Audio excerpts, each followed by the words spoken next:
Kira had become a mother early in life. At just 20 years old, she gave birth to her son, Tim, while her husband, Dave, was already 27, well established in his career, and eager to support a family. But the reality of raising a child quickly exhausted them both. The sleepless nights, constant demands, and emotional toll left them too drained to consider having another. Tim grew up restless and fussy, a difficult child who tested their patience daily. Yet by the time he reached adulthood, he seemed to transform. The awkward, moody boy blossomed into a confident young man. He had a best friend, Max, who was always by his side. The two were inseparable, constantly playing sports, doing homework together, or hanging out at Tim's house. Kira and Dave got so used to having Max around that he became part of the background, a fixture in their home. That was until he left for college, moving to another city hundreds of miles away. Tim, on the other hand, chose a local university, opting to stay home. Without Max, the house felt quieter, emptier. Life continued as it always had. Dave worked in construction and led his own crew.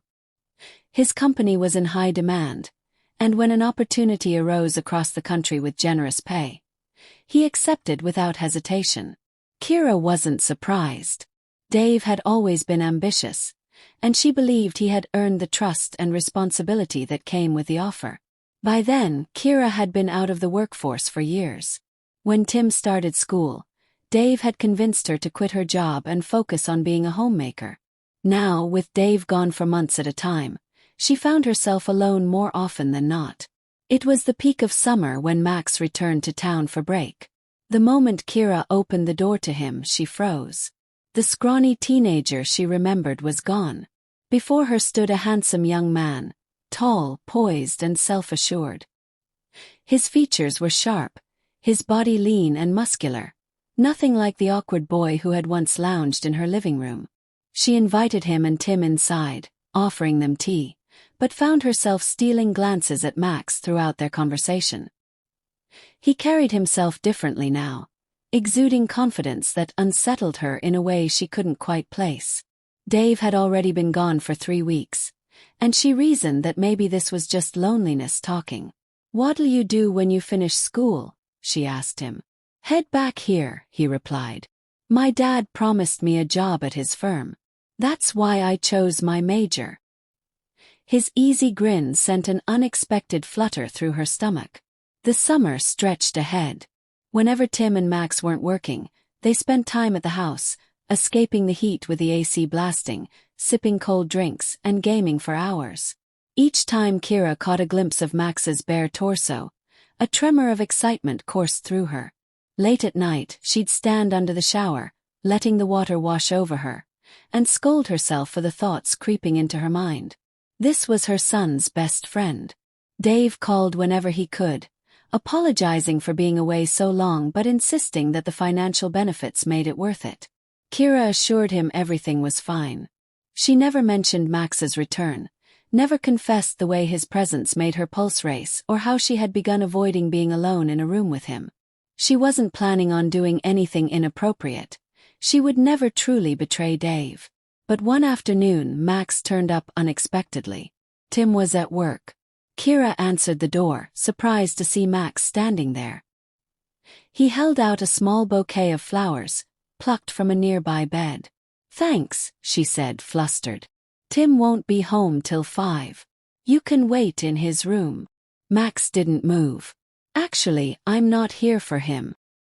His voice was quiet, laced with something unmistakable. Kira's breath caught in her throat. Did he feel it too? The tension that had been building between them all summer. She was still attractive for her age, but the thought that the attraction might be mutual felt impossible. And yet, hadn't she been daydreaming about this exact moment for days? Inside her, 2 warring voices battled. One, the responsible mother, screamed that she should slam the door in his face and end this insanity before it went too far. The other, the woman who had spent years feeling invisible, whispered that nobody would ever know. She feigned confusion. "Then who did you come to see?" Max's lips curled into a knowing smile. "You!" A jolt of electricity ran through her. The forbidden fruit is always the sweetest. From that day on, they met in secret whenever the house was empty. Kira was intoxicated by the way Max made her feel, desired, alive, free of the insecurities that came with age and years of domestic life. But she was also racked with guilt. Each night, after hanging up from Dave's video calls, she would cry, torn between the man she had built a life with and the young lover in her bed. To Dave she seemed happier, flirtier. He assumed she was simply thriving in his absence, unaware of the real reason behind her newfound energy. Summer rolled on, and the days began counting down. Kira and Max both knew this was temporary, but the thought of it ending felt unbearable. So when Tim picked up a night shift at work, Kira seized the opportunity. She invited Max over for one final night together. They lost themselves in each other, exhaustion and passion overtaking them. Eventually they fell asleep, tangled in each other's arms. They were woken by Tim's outraged voice. His mother naked. His best friend beside her. Tim stood frozen in the doorway. His face a mask of disbelief before it twisted into rage. "You've got to be ain't kidding me?" His voice was raw, dripping with disgust. Max scrambled for his clothes, cursing under his breath. Kira sat up, her mind spinning, her body suddenly ice cold. Tim grabbed his phone. "Dad's gonna hear about this." Kira's stomach dropped. "Tim, please." But he was already dialing. When Dave finally picked up, groggy from the time difference, Tim wasted no time.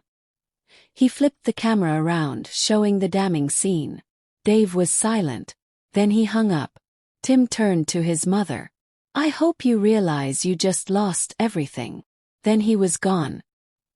He packed a bag and left for his girlfriend's place, ghosting her completely. For weeks, Kira lived in agonizing anticipation. When Dave finally returned, he was unshaven, thinner, his eyes hollow. She rushed to him, sobbing, but he brushed past her. "Pack your things," he said coldly. "I'm filing for divorce." She pleaded, but he was unmoved. Within weeks, their assets were divided. Tim refused any contact. Max, who once spoke about building a future with her, blocked her number. And so, the woman who betrayed them all found herself utterly alone, the taste of forbidden fruit turning to ashes in her mouth.